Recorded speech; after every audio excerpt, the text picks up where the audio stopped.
Hello भाई लोगों, क्या हाल चाल है। आई होप कि आप सब बढ़िया होंगे यार। आज मेरा कैमरे के सामने बोलने का फर्स्ट डे है तो थोड़ा सा नर्वस तो हूँ, लेकिन मैनेज करने की कोशिश कर रहा हूँ। और आप भी थोड़ा सा मैनेज करना। आज बहुत दिनों के बाद वीडियो बना रहा हूँ। इसका रीज़न मैं किसी और दिन किसी और वीडियो में बताऊँगा, लेकिन आज बात करते हैं आज के टॉपिक की। तो मुद्दे की बात ये है कि मैंने 7 गवर्नमेंट एग्ज़ाम्स क्लियर किए हैं। ये गवर्नमेंट एग्ज़ाम्स कैसे क्लियर किए हैं इसकी बात अपन वीडियो में बाद में करेंगे। पहले बात करता हूँ कि कौन कौन से एग्ज़ाम्स क्लियर किए हैं। 2024 में एयरफोर्स एक्स और वाई के एग्ज़ाम्स हुए थे। उसमें मेरा एक्स ग्रुप वाले में तो नहीं हुआ, लेकिन वाई ग्रुप वाले में एग्ज़ाम क्लियर हो गया था। उसके बाद इसके जीडी और फिजिकल की तैयारी मैंने नहीं की, क्योंकि मुझे थोड़ा सा सोशल लाइफ से डिस्कनेक्ट नहीं होना था एकदम। तो बाद में मैंने इसके फिज़िकल की तैयारी नहीं की। उसके बाद मैंने दिया था आरपीएफ कांस्टेबल का एग्ज़ाम, जो आई थिंक 2024 की रिक्रूटमेंट थी, और इसका एग्ज़ाम हुआ था 2025 में। इसके फिज़िकल के लिए मैंने थोड़ी बहुत तैयारी की, लेकिन बाद में क्या है कि सीजीएल का प्री भी आ रहा था, तो उसके लिए टाइम मैनेज नहीं हो रहा था। तो मैंने बाद में इसके फिज़िकल की तैयारी छोड़ दी बीच में। उसके बाद मैंने दिया था IBACIO का एग्ज़ाम, जिसका पैटर्न लगभग सीजीएल के जैसा ही होता है प्री का। तो और वो प्री मेरा क्लियर हो गया था। उसके बाद इसका मेंस होता है डिस्क्रिप्टिव टाइप का, तो उसके लिए अलग से तैयारी करनी पड़ती है।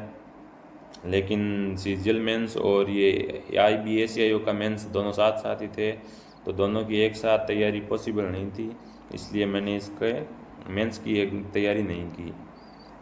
उसके बाद मैंने दिया था सीजीएल का एग्ज़ाम, जिसका रिज़ल्ट तो आपको पता ही है। मेरी ऑल इंडिया रैंक 737 आई है और मेरे को पोस्ट मिली है ASO EPFO।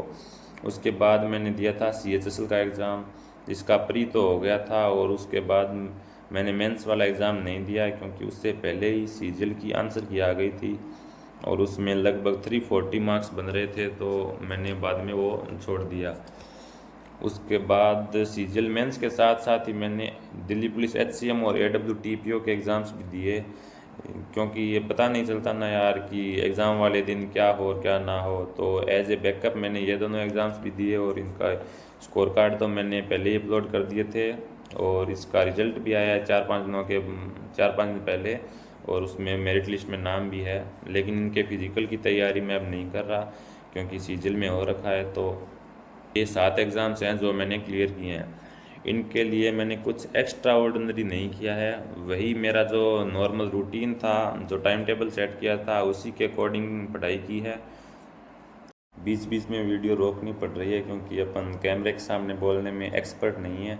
धीरे धीरे कोशिश करूँगा कि इसे बेहतर करूँ थोड़ा सा। मैंने SSC सीजीएल की तैयारी स्टार्ट की थी अगस्त 2023 में। तब से लेकर जनवरी 2026 जब तक सीजीएल मेंस नहीं हुआ, तब तक लगभग हर दिन मैंने 8 से 10 घंटे की पढ़ाई की है। स्टार्टिंग के 4-5 महीने तो थोड़ी सी कम ही पढ़ाई होती थी, क्योंकि मैं घर पे ही पढ़ाई करता था और 4-5 घंटे के ही स्टडी आवर्स निकलते थे। लेकिन कॉलेज के सेकेंड ईयर के एग्ज़ाम्स के बाद मैंने फुल टाइम सीजीएल की तैयारी स्टार्ट कर दी और लाइब्रेरी भी ज्वाइन कर ली थी। लाइब्रेरी ज्वाइन करने का फ़ायदा बहुत हुआ मेरे को तो, और मेरे स्टडी आवर्स लगभग 10 घंटे के समथिंग एवरेज थी। मैंने इसके लिए कुछ भी एक्स्ट्रा ऑर्डिनरी नहीं किया है, बस किया है सिलेबस, रिवीजन और प्रैक्टिस। सिलेबस आपको बस एक बार ही करना है, उसके साथ साथ नोट्स बनाने हैं। कई लोग बार बार वीडियोस देखते रहते हैं, लेकिन उससे कोई फ़ायदा नहीं होना। सिलेबस बस आपको एक बार ही करना है और एकदम कंप्लीट करना है। उसके बाद रिवीजन करना है और बार बार करना है।